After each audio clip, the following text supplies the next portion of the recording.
Good morning mga kumarites. Literal na nagising ako ng alas 3 ng umaga. Hindi ko alam kung bakit pero isi-share ko sa inyo. Meron kasi ako napanood. Diba sabi nila kapag ka 3 AM at nagising ka, dun daw active yung mga demons. Pero meron ako napanood na pag nagising ka ng 3 AM na walang dahilan, ang gawin mo daw dun is magdasal ka at mag-devotion ka. So dun sa iba na hindi nakakapanood sa akin at bago pa lang dito sa ating vlog, nag-start talaga ako mag-devotion noong January. Siguro yung iba ngayon lang ako nakikitang nagde-devotion kasi hindi naman ako malimit mag-video. Siguro naisip nung iba napakabanal ko na. Nako hindi, para sabihin ko sa inyo nakakagawa din ako ng kasalanan. Pero, sasabihin ko sa inyo inihihingi ko na agad ng tawad dyan. Hindi ako perpektong tao para sabihin ko sa inyo. Eh kayo ba, nakakaisip ba kayong magdasal? O nakakaisip lang kayong magdasal para may hingin lang kayo kay Lord? So wag ganun. Pag nahihirapan lang kayo at pag may kailangan lang kayo, tsaka lang kayo hihingi ng tulong sa Kanya. Ay pustahan tayo kapag ka about kay Lord yung pinag-uusapan sa Facebook, ini-scroll nyo agad. Wag kang tamaan, kinakausap pa kita. Ano ba naman yung 5 minutes or 10 minutes na kausapin nyo si Lord ng bukal sa puso nyo? So sa pagbabasa ko ng Bible, marami akong natututunan. Marami akong kasalanan na dapat ko palang itama. So marami talaga mga kumarites. So ang isa ko pang natutunan, kapag ka yung pamilya mo pala is puro away na lang sa loob ng bahay. Yung puro sigawan, puro murahan, puro sumbatan, puro sisihan. Diyan pala tayo inilalayo sa blessing. So alam nyo na pag ganyan kayo sa loob ng bahay, lalayuan talaga kayo ng blessing. Tapos yung alam nyo naman sa sarili nyo na may ginagawa kayong mali, na may ginagawa kayong kasalanan, pero pinupush nyo pa rin,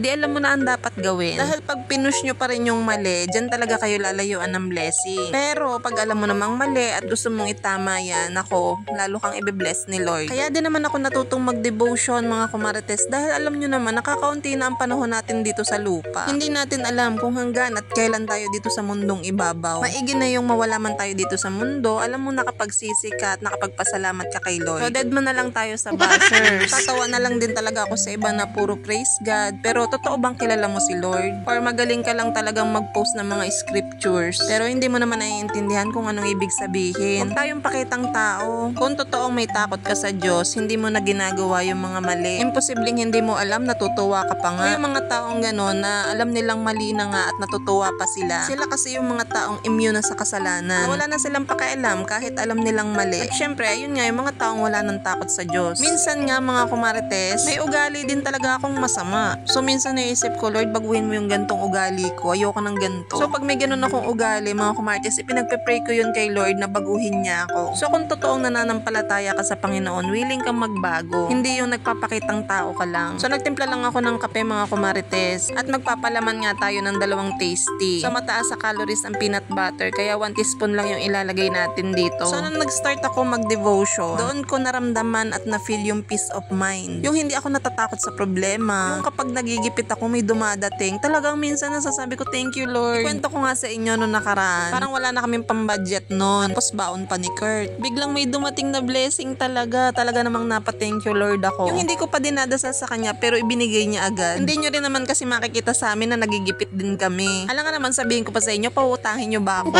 Tapos syempre pag may personal kaming problema, hindi ko na rin naman ibinablog yun. So lagi ko lang sinasabi, Lord, ikaw nang bahala, ikaw nang bahala. Malaki yung pagtitiwala ko sa kanya, kaya sa kanya lang ako kumakapit. At in fairness naman, yung mga problemang yun, nasosolve naman. Grabe lang talaga pag may kasama kang Diyos sa buhay mo, napakagaan. Kahit yung pamumuhay namin, hindi siya masyadong gipit na gipit. As in, kung magipit man kami, meron talagang dumadating. May pagkain man kayo sa lamesa, thank you Lord lagi. So iwasan nyo na rin yung mag-away-away kayo sa loob ng bahay kasi hindi yun maganda. So ito nga pala mga kumarites yung ginagamit kong Bible. ESV version na nga pala siya at madali nyo maiintindihan yung English nito. Sa online ko nga pala ito nabili at 200 plus ko nga lang pala ito nabili sa online. Malinaw na rin yung mga sulat niya at hindi ganun kaliliit. Kaya maganda rin to kahit malabo ang mata nyo ay makikita nyo pa din. So kung mag-i-start kayo magbasa ng Bible, unahin nyo si Matthew. Doon nyo lubos na makikilala si Jesus kung ano yung nangyari sa kanya. Gumagamit lang din ako dito ng highlighter kasi meron talagang magagandang verse dito. Yun yung hina-highlight ko. So kung mapapansin nyo, hindi pa masyadong madami yung nababasa ko. Kasi kung magbasa ko nito ay scripture by scripture. So, iniintindi ko yung mga bawat nakasulat dito. So ayan, mag-start ka na din. Nakakabili ka nga ng parcel na halagang 400, 500 plus. O hindi lang. Ito nga Bible, 250 plus lang pero wala ka pa. So yung iba siguro meron sila pero hindi nila binabasa. Ang dahilan ng iba, hindi daw nila naiintindihan kasi napakalalalim ng salita. So mag-play lang kayo ng worship song at sabihin nyo sa Holy Spirit na gabayan kayo sa pagbabasa ng Bible. Maiintindihan nyo yung laman nito. At syempre, isa puso nyo na din para ka namang others.